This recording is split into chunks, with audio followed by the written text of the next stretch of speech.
దళారులు మామూలుగా లేరు. మా హయాంలో మేము దాదాపు 600 మందిని కరోనాకు ముందే, కరోనా రావటానికి ముందే 600 మంది మీద ముద్దాయిలని అరెస్టు చేశాం, తప్పుడు పనులు చేసే వాళ్ళ మీద.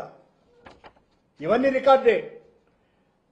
దాదాపు 1500 మందికి పైగా బైండ్ ఓవర్ కేసుల్ని పెట్టడం జరిగింది. ఈ ప్రభుత్వం ఈ 2 సంవత్సరాలలో ఒక్కరిని కూడా బైండ్ ఓవర్ చేసుకోవాల, ఒక్క కేసు కూడా నమోదు చేయాల.